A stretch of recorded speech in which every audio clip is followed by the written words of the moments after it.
Welcome to Coach's Corner, everybody. Thanks for watching the show. I'm your host, Coach Tripp, along with my buddy, Collin Big C Mcguire.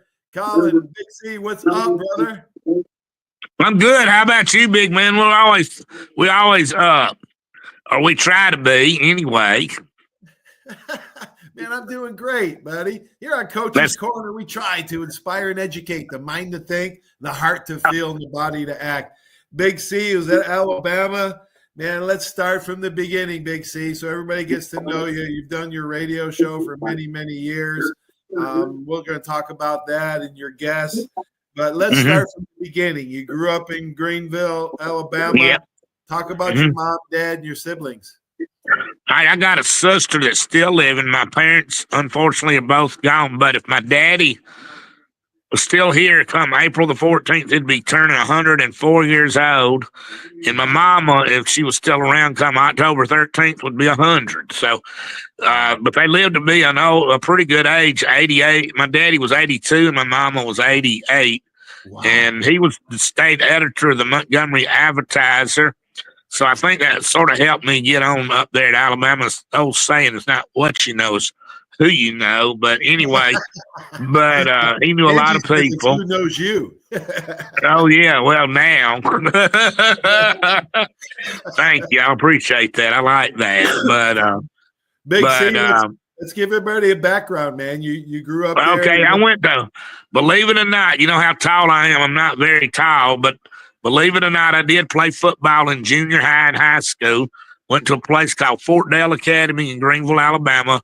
And they're in the Alabama Independent School Association right now. But in about a year or so, they joined in the Alabama High School Athletic Association. Wow. And they'll probably be a 1A, at the most, a 2A school.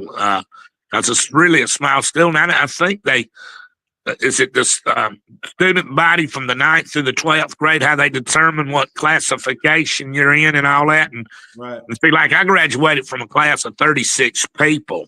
So and it's a little bigger now, but not much. So, but, you know, I don't know, I might quit doing this, but at 1 year, you had a lot of private schools were recruiting players and winning state championships. And so the state, if you were in the Alabama High School Athletic Association, the student count 1.5, which is sort of insane. But I can understand they got a little tired of these schools recruiting people, which they did, and got away with it. But anyway, I don't know. I think it's sort of settled down somewhat now. But even if you want to go back talking about recruiting, Prattville and Hoover did the same thing when Rush Propst and Bill, what was his name? He was the coach at UAB, and he had to retire because of his back. Can't remember his last name right offhand. But anyway, they did the same thing at one point. But anyway, so they're going to be joining that in about a year from now. And I don't know, it'll be interesting to see how they measure up against them. But but anyway, my dream was since the 9th grade on was wanting to go work with the football team at Alabama. I knew there was no way, as tall as I am, I was going to ever play football up there. But so the next best thing to do was be a manager. Well, so school wasn't. I was more. What is the word I want to use? Okay, the word I want to use, I was academically an underachiever and sort of like athletically an overachiever. If you get my drift. So anyway, make a long story short, I was told the first day of my senior year in high school, if I didn't straighten up, I was going to get a certificate of attendance there instead of a diploma. You know, and the thing I was thinking, I was visioning then when she told me that, I was hanging off the end of a garbage truck for the city of Greenville for the rest of my life, and that wasn't what I wanted to do. So I straightened up, and then, anyway, I decided I was going to go to a junior college for 1 year, and my mama graduated from Judson College, which was a girls' school in Marion, Alabama, and she was familiar with Marion Institute, which was only 4 blocks away, which was a military school. Right. So, but the thing was, she sold me on the idea of going there during summer school that year, summer, 76. because it wasn't military during the summer. Yep. But and also, if I did well enough, I might could go straight to Alabama. So she sold me real good, and the thing is that was good about Marion Institute. They teach you how to get in the habit of studying. A lot of people don't know how to do that, or just too crazy or whatever. And anyway, I just didn't apply myself. I did a lot after that lady made that comment. I did that year. And I did fairly well that year. But anyway, my grades weren't exactly the best, and I knew I wasn't ready to go to somewhere like Alabama right out of high school. Which now I'm glad I did go to Marion, and it taught me how to study. But also, they had a junior college football team at the time, so I worked with JV the football team. Remember our JV team played them. Yeah. Oh, yeah. So did you go down to Marion and play on that football field down there? I sure did. It's on the JV team at Bama. Yep, my freshman year, I sure did. Now I was on the press box side. It was strange. Now that 1 year I was there, did play Alabama, and they had people like Stedman Shealy, Don McNeil, Dwight Stevenson. That's three people I can think of right off the top of my head that played it, and we beat them 23-20. Couldn't believe it. Marion beat Bama JV team. Oh my God. Yeah. Now, how did y'all do against them that year? Y'all played them, or did y'all put a number on them, or what? Or do you? I think we did. I think we beat them. I think I returned a punt for a touchdown. Something crazy. Something really, really odd. Yeah. So you only played them one time, is what you're saying, when you were there? Yeah, I did my sophomore year. I got redshirted my second year. Then my sophomore year, I was playing JV and varsity. 1982, Coach Bryant's last year. Oh, so wow. Let's talk about how you got a student manager. You were a student manager for the wrestling team in the 70s. And then what happened? Yeah, what happened was I got offered that job, and my daddy told me I better take it, so I did. And then what happened was, after the wrestling season was over, that was in the spring of 1970, I got nerve enough to talk to Coach Goose Tree, and I was able to transfer over to the football program. It wasn't that easy, because when I was going to ask him, I waited around 4 hours before finally getting up nerve to ask him. I was extremely nervous, to say the least, because I wanted to so bad. But anyway, he told me the next Monday after spring break, it was right before spring break, to come back. Seeing at 8:30 that morning, I was there, and that was the beginning, and that was a lot of fun. The whole time at Alabama was a lot of fun, though. All right, Big C, tell a Coach Bryant story, maybe one-on-one. Oh, this will be a good one. If you remember, I know they had to do this when you were there under Coach Bryant.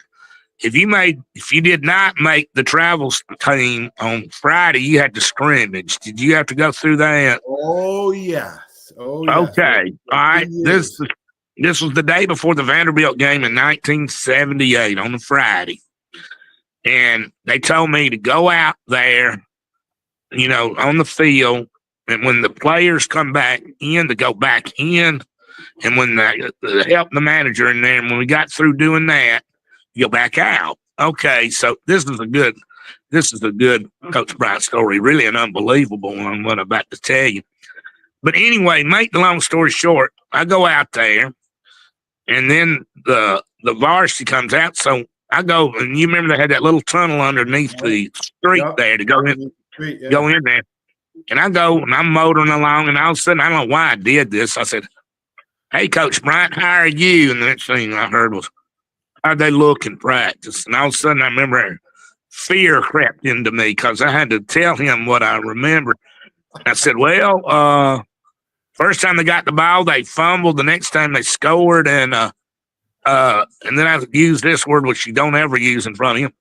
They looked pretty good." And then a guy named John Summerford, who is now a doctor in T-Town, he was a trainer, came up, and he added in. And when he walked off, Coach, he told me, "Don't ever tell Coach Bryant they look good. Tell them they always can get better. They always, improve. We can get better." So I go back in there, and I'm minding, helping them out. And then I go back out there. And then when the whistle blows, a bunch of footballs and dummies are just thrown all over the field. Looked like if you had a kid, toy room would look strode all over the place with the footballs and the dummies. And then I'm picking up one at a time.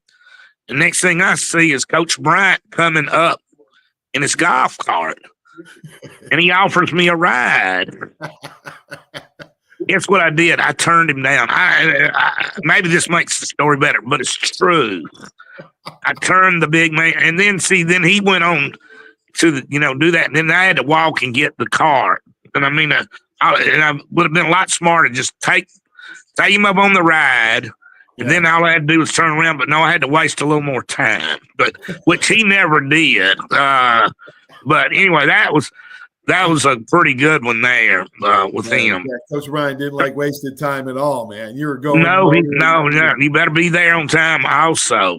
Yeah. That's to this day. I'm never late for an appointment, no matter where I am, and I'm a stickler for being early, right? Oh, yeah. To be early is on time. To be on time is to be late, and to be late is to be forgotten. Don't let me forget you. Oh, yeah. That's true. I like that. Yeah, my daddy also instilled that. And also my daddy said, if you are running late, call them up and let them know that you're going to be there, but you're going to just give them a few minutes or something. But always be considerate of the other person. Big C, where's your national championship rings? You got 2 of them. No, I only got one, but. Got one? Yeah, but here it is, right? Can you see it? There it is. I hope you can see it pretty good. Yeah, you can see it. They're bigger now, it's Big C. Oh, God. Yeah, they I don't know what. They're a little too much, really, to be honest with you. Talk about some players, goal line stand. Talk about some moments that were just. Today, by the way, isn't it ironic? We're doing this today. Today is Barry Krause's 68th birthday. Oh, by the way, really? Oh, happy birthday, Barry! Yeah, Barry's. Now the goal line stand. I was a guy named Richard Egger and I were managers. And we were running balls on the Penn State sideline. And when the fumble that set up the whole series of events, we were standing right there, and it was like 10 inches away. And to this day, he ain't made it over yet. And there's no, somebody, I read something once, you see all kind of stuff on Facebook and stuff. Yeah. I said, well, he scored. No, he did not. He did not get over. Now, I tell you that the play that Don McNeil made to tackle the Penn State guy, I thought he was going to score, and how he did what he did, he made a great play and stopped. Brother Oliver calls that the greatest effort play he's ever seen. Brother Oliver. Yeah, well, there's a great coach there, and then another one was Coach Donahue. He should be in the Hall of Fame. Why is he not in the Hall of Fame, Big C? I don't know. They need to do something with some assistant coaches to put him in a Hall of Fame, or he needs some kind of big time recognition because he was definitely dedicated, and I think he would have been one assistant that could have worked for Saban. I think so. I think so too. But I don't know, Big C. We may be a little biased. Coach Bryant's the GOAT. Saban's number 2. What are the odds? What are the odds of our Alabama Crimson Tide having the 2 best ever? Say that again. What are the odds of us having the 2 best college football? Oh, golly, that's pretty astronomical to say the least. Yeah, absolutely. Yeah. So, and Coach Bryant knew. I read a couple of his books. I read Mal Moore's books, Crimson Heart, and Dr. Oh, yeah, that's a great book. Yeah, that was a great book. Dr. Galen McCullough wrote a couple of good books on Coach Bryant. And Coach Bryant, Big C, he knew that Alabama was going to have a dip when he left. And I feel like the same thing's happening now. People don't understand, right? Bama fans don't understand. No, they don't. Now, let me ask you this. If we didn't have this transfer portal and NIL crap that's going on, do you think it would have had 4 losses this past year or not? I don't know. I can't tell. It's definitely helping parity quite a bit. But it's also hurting the high school kids. But it's how it is. Now, there's 100 guys out there, but only 35 actually play. What does that mean? Yeah. That means 2 out of 3 don't even see the field. So Yeah, that's true. If they had the transfer portal now, I didn't play till my 3rd year at Alabama. I would have probably transferred. Thank God they didn't, because I wouldn't want to play any place else. Oh yeah. Well, I think what they need to do, they need to let them maybe have one pass, and then after that, if they transfer again, they got to sit out like they used to. Because I'm not too crazy about them sitting. This guy, like, okay, the quarterback that was at Georgia, I think his name was Jackson. He started off at USC, then he went to Georgia, then he went to West Virginia, and then he went to Rice. I mean, that's 4 or 5 schools in a 5-year period or 6-year period. I don't know. That's just a little too much. And I mean, how do you turn out to be any good if you're bouncing around all over these places? You do got to stick somewhere. How do you learn you're going to work for some company someday, and you're going to have the boss that you don't like, and you're going to have to get along with them, or you're going to have a coworker that you don't like. I mean, let's face it. I had Lewis Campbell on my show. I love Coach Campbell, man. He taught me so much, but I didn't like him very much when I was there, and he didn't like me. But we learned to get along, As kids, one time they have an argument or disagreement with somebody, they want to bail and get out of town. That ain't teaching you anything. No. You're right on that. How about no more walk-ons either? That kills me. I'm a dinosaur. I'm a dying breed. All right, how's that going to work now? How's that going to work now on that? I think there's only 105 on scholarship now, and no walk-ons. That's their limit. You got to do that. I mean, you got to have some people out extra practice. And then you never know, somebody might turn out to be really good. And now you even ended up playing pro football for a little while, didn't you? I did. I got lucky, man. I was God bless me, and Coach Bryant, he didn't care if you're a yellow, black, green, or you're an All-American from Tuscaloosa or a Yankee walk-on. He didn't care. No. Oh, he had no bias or bone in his body unless you were a turd. Remember, he used to call him turds. Oh yeah. Now you didn't want to be labeled that. Now, if you were labeled that, you were non. What is it? The word? I don't know. He was no good. Might as well. Now, when he labeled somebody when he labeled you that, you might as well. That's the time when you need to move on and get out of it. Check out of the dorm. I remember when Tommy Wilcox, funny, tells a story when he was from the tower, and he cut somebody. Actually, my roommate in the Bryant Hall, he cut him from the tower because he wasn't in shape. Pack up your shit and go home, number 68 or whatever he said. Golly. Oh my gosh. Well, I remember, I'm not going to mention names either, but I remember there was a guy that that night I was telling you about the JV game when I was at Marion and played them. They had a guy that they signed, would have been a great, great player. And I mean, he could fly, but for whatever reason, he had the wrong attitude. And then he went back to Bryant, and Bryant gave him another chance. And then one day, he mentions the guy's name. Where's so-and-so? Put him over here. And one of the coaches, I remember looking up in the tower, straight up the tower, said, "Coach, he's not here today. Well, just call up the dorm and move his stuff out of there." That was it for him. Oh, he gave him a second chance. Oh, and he blew it. Yeah, he blew it. I mean, if you think about it, Paul, a lot of that stuff, some of it might have been hard or maybe mentally hard, but I mean, some of the stuff that you had to do up there, if you just did it, I mean, just was there, and like you said, be there on time, and just do the right things, that helped you out a lot there. Right. Or at least it gave you an opportunity to go get ahead anyway. All right, was the grumpy? Am I wrong? I could be wrong on this, but I've only seen him laugh or smile a couple times. Willie Meadows, man, the grumpy. Oh, he could be pretty funny. I think he was. He was. Oh, I gotta tell you a Willie Maddie story. I don't know. You might have heard this one. The first time I heard it, I thought the person that said it was BSing, but come to find, No, Willie Meadows was our equipment manager. Grumpy, just old, just get out of my way. You know, one of those.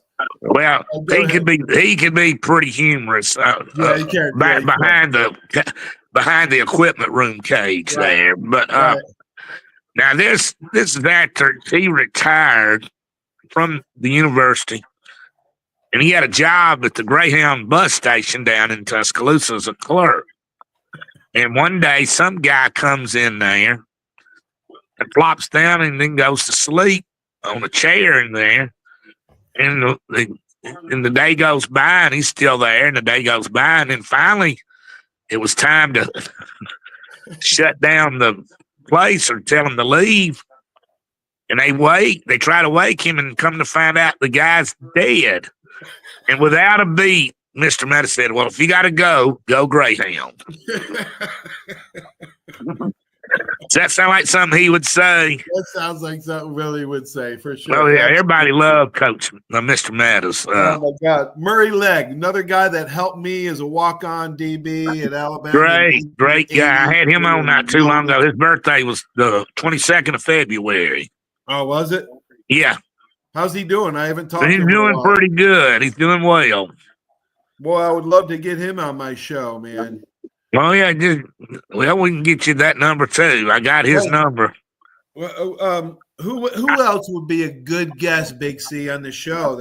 I know you like Archie Manning, Joe Namath, and somebody else you mentioned. Johnny Musso. Johnny Musso. How was he on your show? He was great. And be honest with you, he was my favorite all-time player at Alabama. Because, see, when Joe was playing at Alabama, I was only 7 years old. Right. So I'll be honest with you, I don't really remember. I remember him better being with the Jets. Right, me too. And knowing that he played at Alabama. Now, I read a lot about his exploits playing on the team there. And as you know, he was really good, but it just. Yeah, great athlete. Yeah. Oh, yeah. I think it's amazing what I read about him as an athlete. He could do anything. And Coach Bryant said he was the best one. Yeah, track, and basketball, and baseball, everything you could golf. He said he shot in the high 70s in golf. So that means he had a pretty good handicap there. I mean, a pretty low one there. Probably about 5 or 6 at the most. And I think before his knee went out, he could play any sport. He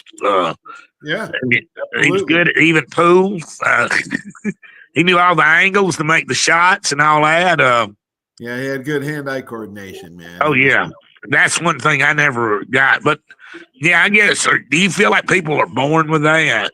Oh, yeah, to some degree. Yes, definitely, or some degree. And then the rest is environment and development. But now, you know, the other coach you had up there, Coach Perkins, Coach Bryant said that he was a running back in high school when they signed him, and you know he had that bad head injury when he was there, and they converted him over to wide receiver. Said he had terrible hands, but he kept on working and working and working at it, and he turned out to be turned out to be an All-American, and then played for the Baltimore Colts when Don Shula was there.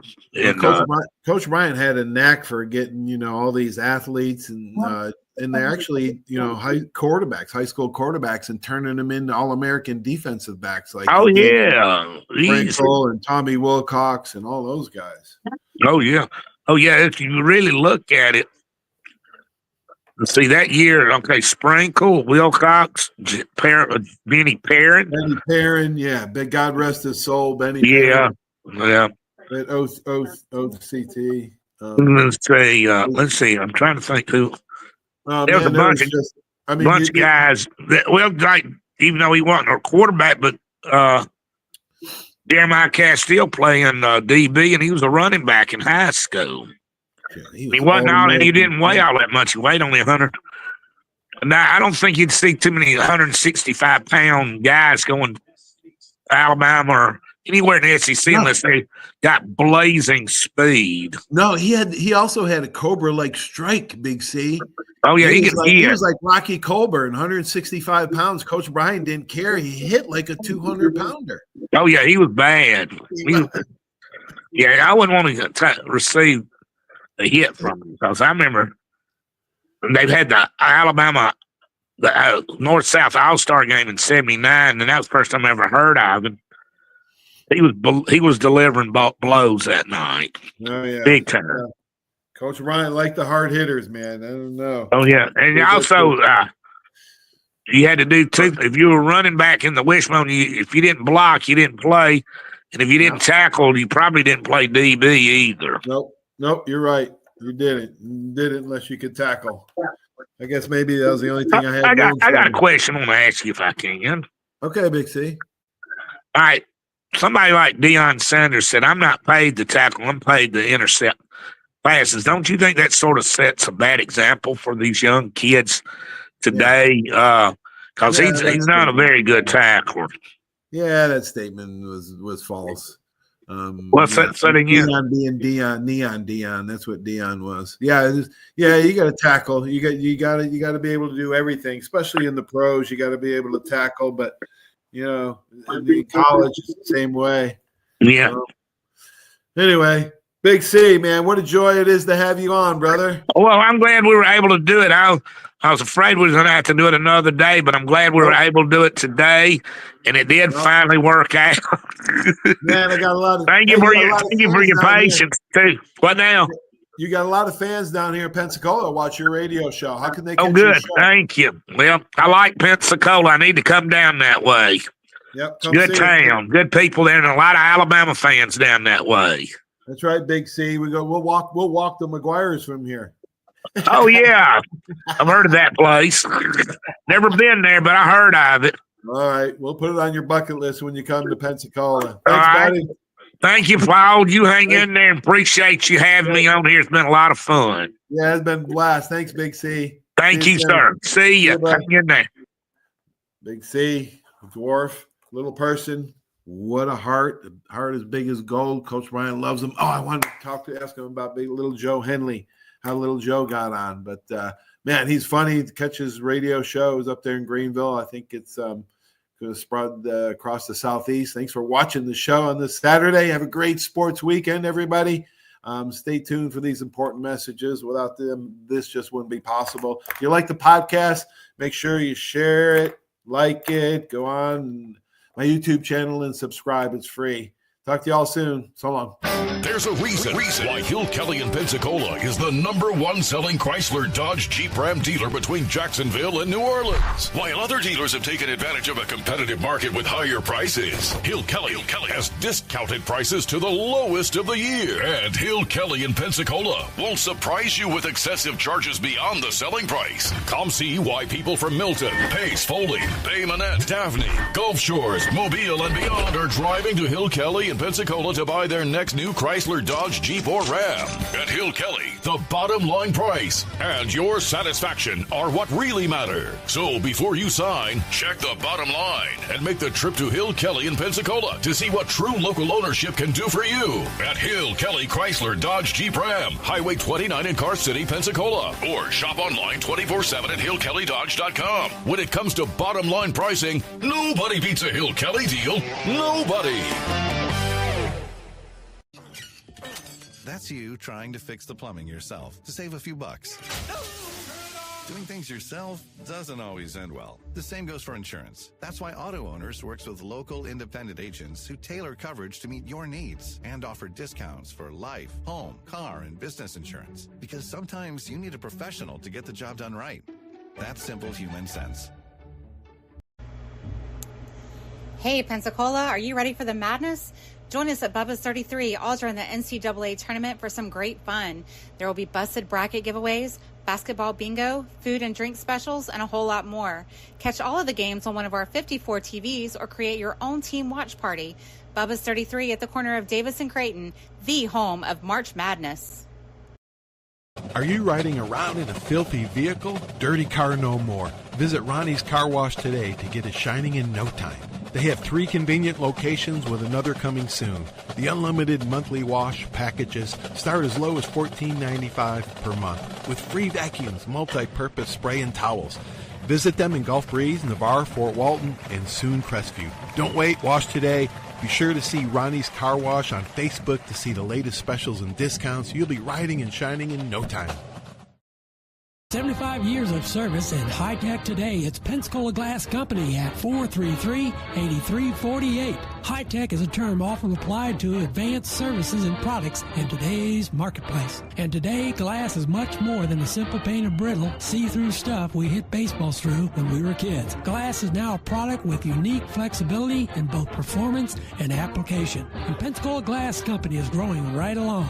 That's Pensacola Glass Company at 433-8348.